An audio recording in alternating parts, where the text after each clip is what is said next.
We're back. Yes, finally for episode, what is it? Four? Episode 3. Oh, episode 3. Episode 3, man. Don't get ahead of myself. I know, right? What's up, everybody? Welcome back to J&J Podcast. I'm your host, John.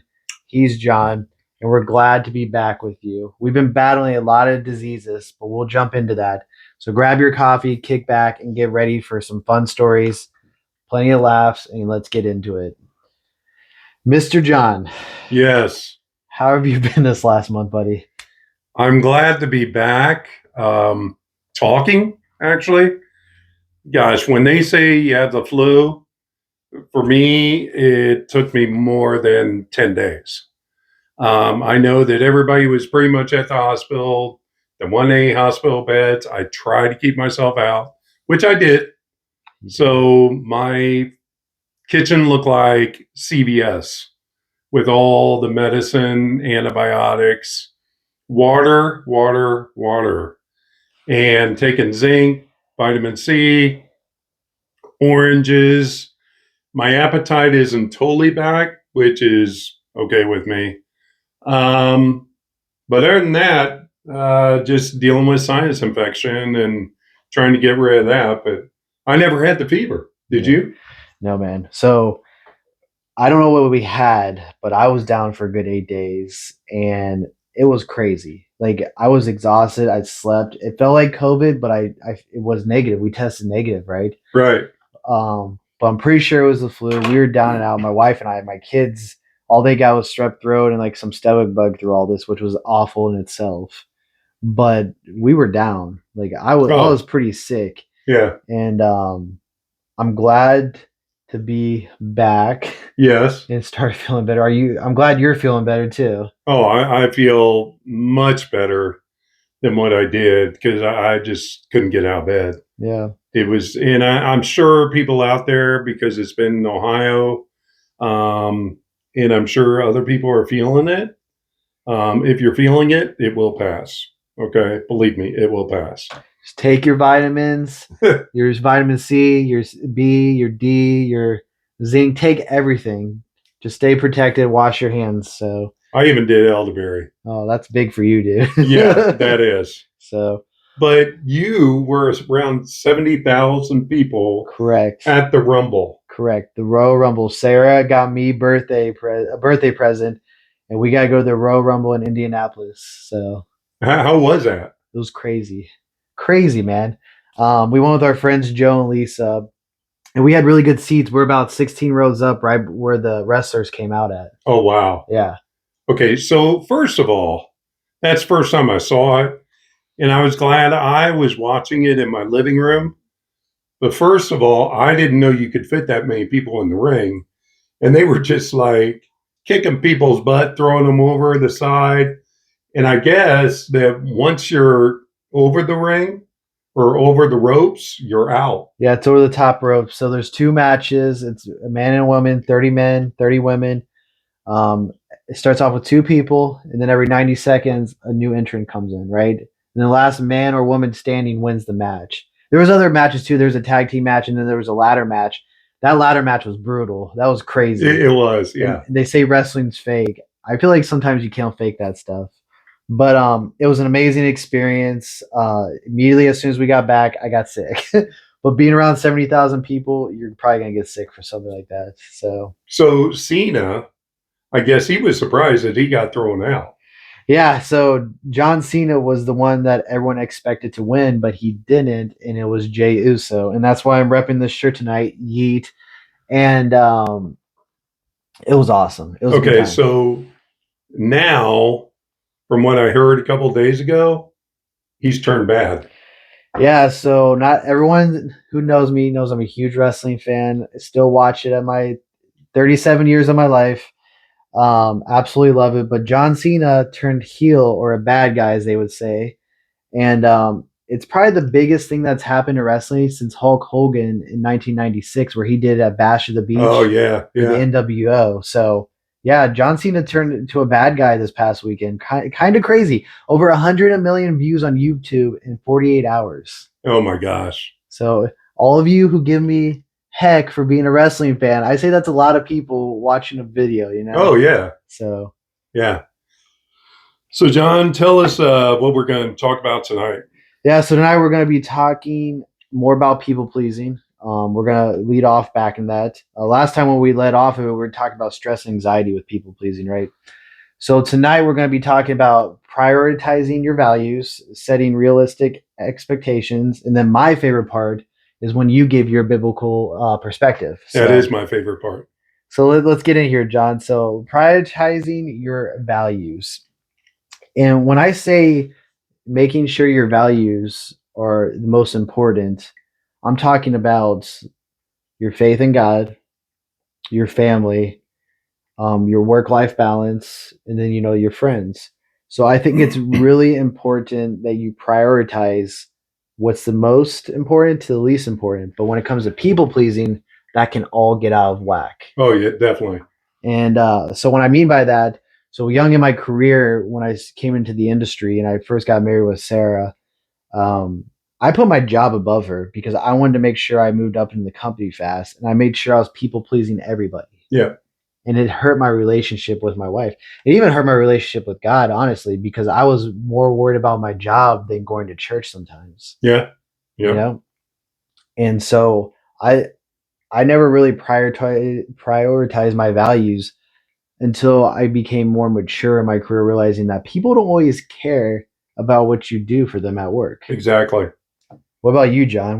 How do you make sure your values are not being so people pleasing to others? It's hard. It's hard. But I think as you get older and as you mature, and I think identity is the biggest part of it, of finding out who you are and saying, okay, like you talked about, so I don't have a family, and other than my family around here that are my friends, because all my family is, passed on. And my mom was the last one to go. And so I would always go to mom and dad if they were kind of like my accountability people, but I would always go to mom and dad if I questioned some of the things. And my mom was very direct.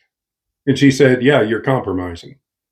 So a lot of times we talk about prioritizing values, but sometimes we can compromise things in our life to the point that all of a sudden it's kind of like these people don't really care about me and what I'm doing.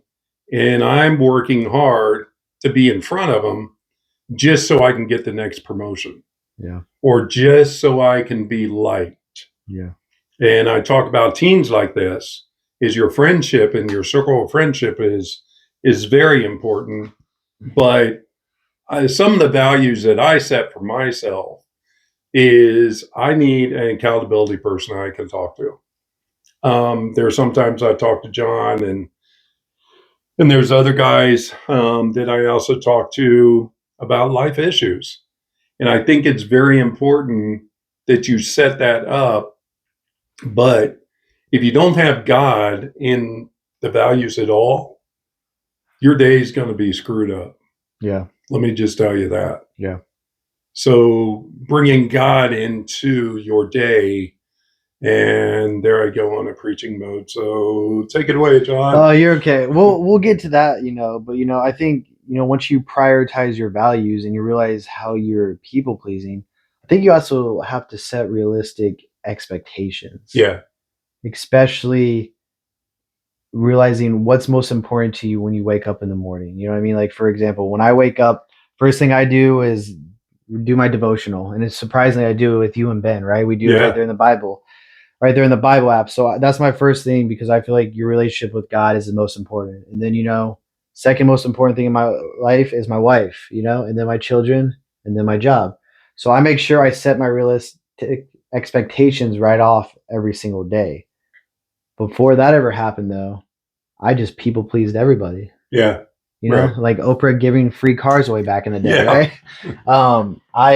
I made sure my realistic expectations were realistic. Yeah. And so, like, if I had a manager or a friend who needed me to go help them that day, I would put everything that was probably most important in my life or should have been most important Yeah. on the side. Yeah. So I think it's very important when you wake up and Yeah. realize that you have to set expectations Yeah. away from people pleasing. Mm-hmm. You need to write down what's most important and you need to repeat that on a daily basis, just like a professional athlete does with their routine, right? And I think once you get into that, realistic expectation every day, it's easier and easier to get away from the people pleasing. Yeah. Do you agree with that? I do. And one thing that I like about what you do is you look at the weekends, because if me and John wanted to do the podcast, we work it out on his schedule, but around his family.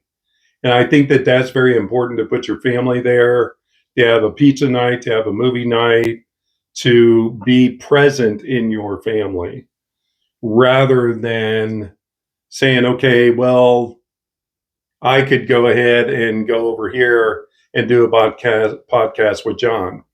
Well, with me, and a lot of times what happens is then all of a sudden your family is suffering, especially when you have little kids too. I think that's really important, but I give you high kudos for doing that and sticking to that, and me being able to understand where he's coming from. Yeah, and people pleasing too. Like you and I kind of talked about this before we recorded tonight. At your company, you jump into jobs because you want to jump up. But you know what? I feel like nowadays you have to almost go out and shop for the right job that Yeah, has the right company culture, which we're going to get into that another day right. about company culture. But you want to work for a company who understands your expectations. Yeah, You know what I mean? And it's yep, always a blessing when you work for somebody or something that understands what your expectations are. It's almost like life. You can breathe every day. And you and I have worked for a very stressful company before oh yeah, where you and I were literally talking before work and after work how stressed we were every day, yeah, right? So yep. I think not just your personal life, but your professional life, you have to set those realistic expectations because people will take advantage of you. And I will say one thing: don't forget where you came from. When you move up in the company, a lot of times I hear the other employees saying, well, they got this promotion, now they forgot what it's like to do what we were doing. And they don't care about us. We're just a number. And a lot of times in business, they look at you as a number as opposed to a human being and a people person. And again, that's when we'll get into a little bit later episode on company culture. Yeah. It's excuse me, it's not only company culture, but it's also family culture and church culture. Yep. And so we'll dive into that a little bit later. And a lot of people, real quick, before we get to the biblical perspective, a lot of people are afraid to find that healthy company to work for Yeah, because guess what they're doing? They're probably people pleasing others to have their expectations because we all have to have the fancy cars or the cool watches and stuff. You know what I mean? It's okay just to have your expectations. I'm going to keep saying that, setting your realistic expectations where you want to go in life. Because people pleasing can pull you down a road where yep, you could go in debt, yep, where you can lose your faith, yep, where you can sin a lot, where you can do all this crazy stuff. yep. So that's why I think it's very important. I'm going to keep saying this for like the 19th time. Prioritize your values and set realistic expectations.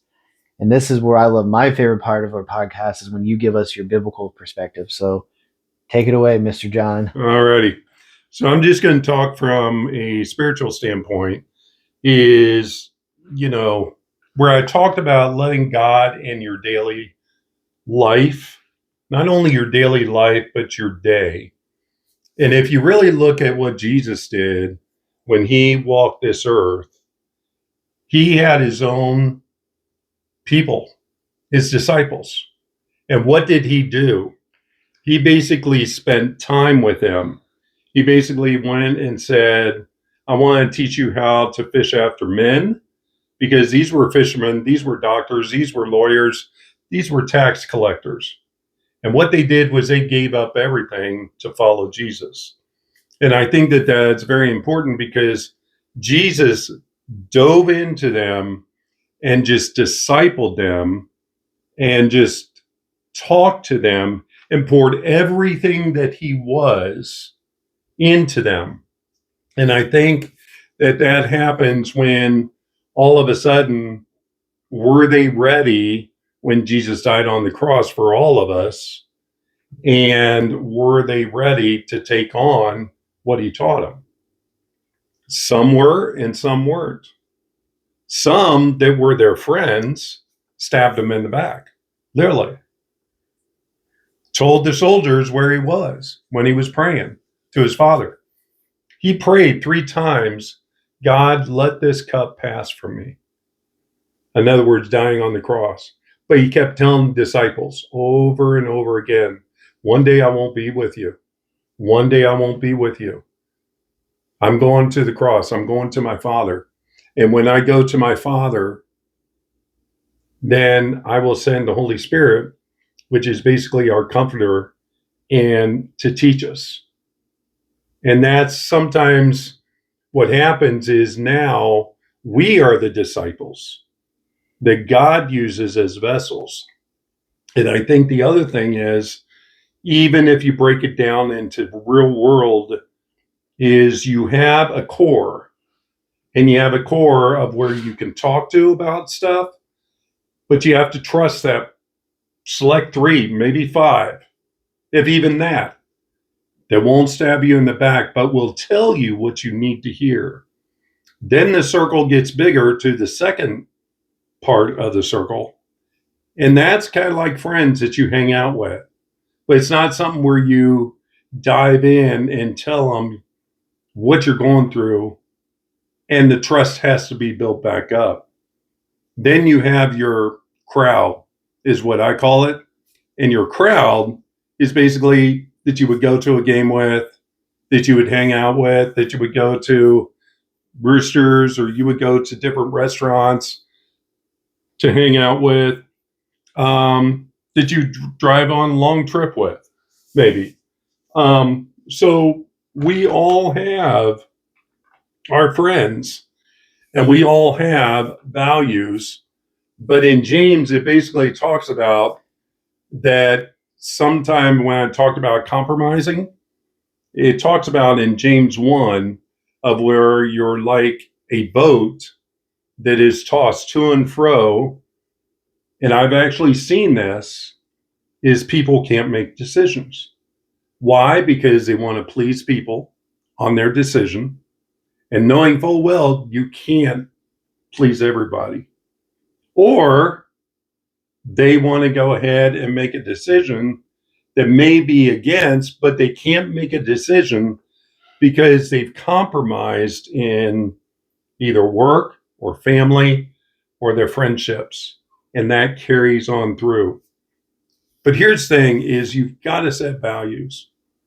You've got to find out what your identity is. And people pleasing, Jesus never pleased anybody. I was going to ask you that. Yeah. He never pleased anybody. He's not a people pleaser. But you know what? He went to the people that other people didn't go to, and he hung out with them. Even though the Pharisees were basically saying, why are you doing this? Because, dude, I'm going against the grain. Because they need to hear what's going on as well. Yeah, that's good. Yeah, Jesus definitely wasn't a people pleaser. Nope. And he definitely prioritized his values to the Father, and he definitely set realistic expectations. So. Exactly. Yeah. Yeah. I love that stuff, John. You got anything exciting going on this week? This week, let's see. Well, I'm working with 2 youth groups now, and that's where I try to pour into the kids of your friends and how important it is that what friends you have. And I look at it this way. If I have a friend and I'm sitting at the table and I'm standing on top of the table, and my friend can pull me down because I want to please them or hang out with them or do the things that they want to do because it looks fun, then my foundation is not stable. And so even with youth, I think it's very important that sometimes you got to cut off some people in your life that could be toxic. That's good, man. So I think we hammered this pretty well. What do you think? Yeah, so that's a wrap for today's episode of J&J. Stay tuned for episode 4 that we should be doing next week as long as everyone stays healthy. Yep. Please subscribe, like, and share our podcast, and don't be afraid to comment and give us your feedback or any topics you want us to talk about. Until next time, John, take care of yourself, trust in your faith, and keep pushing yourself out of your comfort zone, but setting those boundaries. We'll catch up with you guys next time. Peace.